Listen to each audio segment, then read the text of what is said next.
Hi, Tom for Blue Tinted Glasses here. Wow, wow, look at that smile. So happy. Just stopped off on the way back from Norwich and thought I'd do my post-match review now, get out of the way. And what was still fresh in my head, and look, it wasn't a classic. It wasn't a classic performance. It's not what I want to think about for a long time again.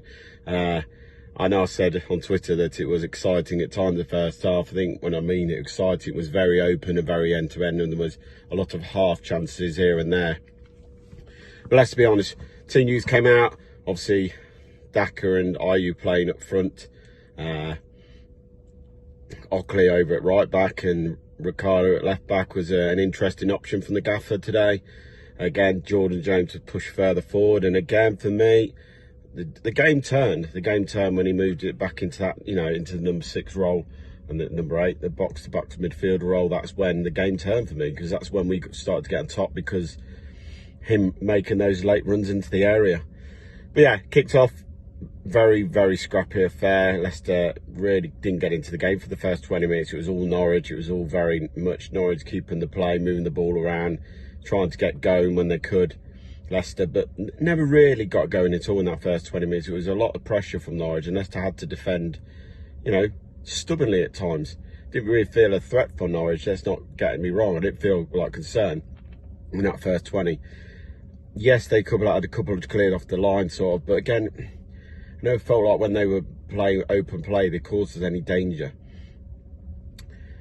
Obviously, half time comes and Gaffer leaves how it is. Second half kicks off, and Leicester was sloppy for me in that first 20 minutes of second half. Really, really sloppy.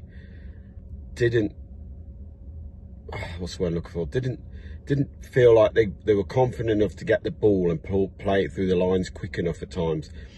In the first half, it was a bit of a basketball game at some points where the ball was going around quickly, and Leicester were going long from goal kicks, what we haven't seen a lot really. It's always been out from the back short, but I think with Begovic in goal, we have gone a bit longer though the last 2 games, especially the second half against Borough and today's game against Norwich. There wasn't really much. We passed it out. We did try and pass it out from the back. We mucked it up and obviously conceded the first goal. Again, just so sloppy. Jordan Ayew doesn't come deep enough, quick enough, gets cut out, the shot comes in, blocked, and it falls to the Norwich player on the edge of the area. He smashes it home, and you're thinking, we're losing to a team who are second bottom of the league, haven't won a game at home all season, lost 7 home games, and we're losing to them. Does that show where our level is? Does that show what we are at the moment and what's going to happen this season? That we can't beat teams who haven't won a home game. Again, as much as the gaffer frustrates me with some of his team selections and stuff like that, I'll give his due. He isn't scared of making a substitution. I'm not convinced in him. I'm not sitting here saying, oh, do you know what, we'll give him more time. I'm still not convinced with him. But at least he made the subs. And the subs changed the game for me.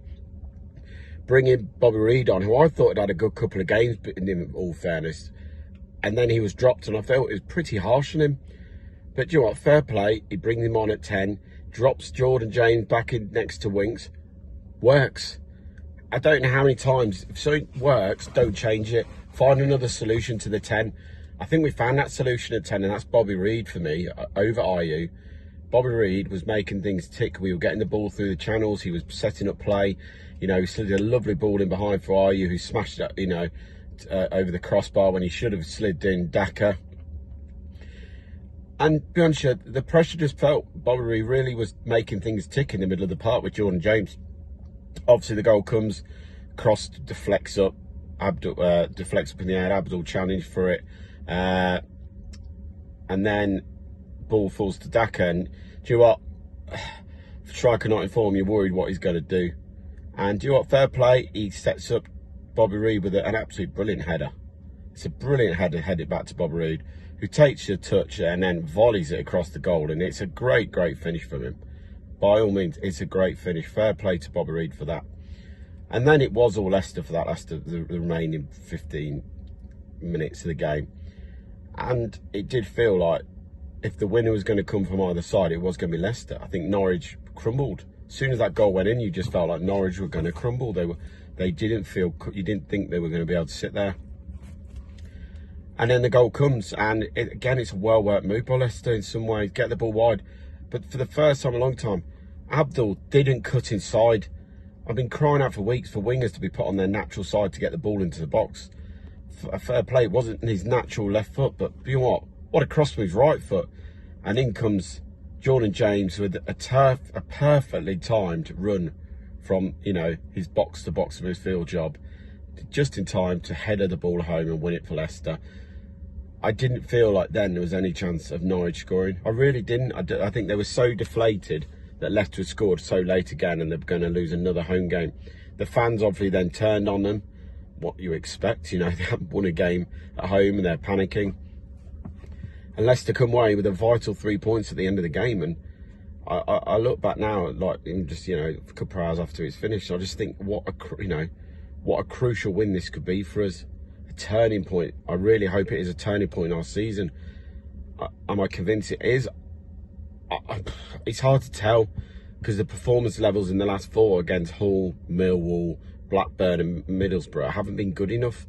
You can't play 4 games badly in a row and then go and beat Norwich and expect the turn that quickly. I just hope now that it gives the players a little bit of confidence. Yes, it was Norwich, and yes, we've had to scrape it the barrel to get the win away against a team who are awful. You know, for me, these were worse than Sheffield Wednesday as a team. Generally think they are worse than Sheffield Wednesday, Norwich. I thought Wednesday put up a good fight to get on the opening day of the season. I didn't see that with Norwich. I saw a team who were trying different things, but I didn't see them rolling the sleeves up. As soon as that goal went in to make it 1-1, I looked to Norwich and you could see they were crumbling. They generally were crumbling, and it was only matters before Leicester were hopefully going to get the winner, what they did.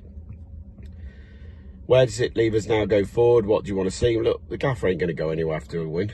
I think a lot of people thought if we lost today, he was going to get sacked. There was rumours that if we'd lost today, that the gaffer or the manager would have got sacked. Well, that ain't going to happen now. We've got 2 weeks now, two massive weeks, and yes, some players are going to go into that duty, some won't. But the ones that aren't, it is a time to regroup.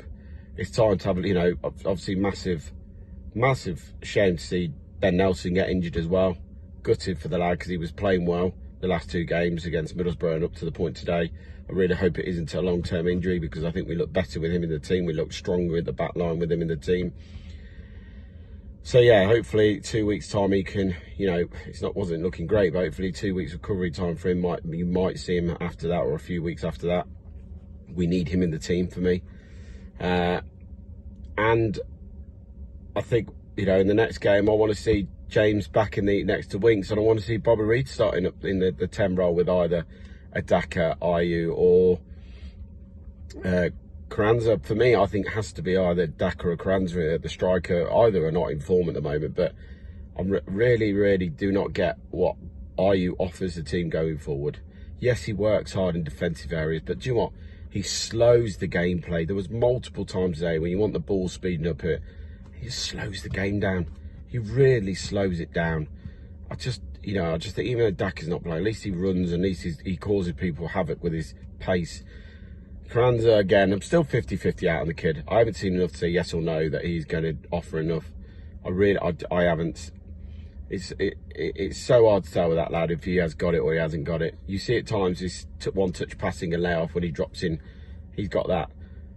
But we haven't seen it in front of goal, but he hasn't had the chance in front of goal yet to, you know, say if he's going to be able to do it or not. So, look, good couple of weeks. Still got another 2 hours to drive home. I've done an hour. I thought I'd stop, grab some food. Still got 2 hours to get back. But look, drop your comments in. Let me know what your thoughts are.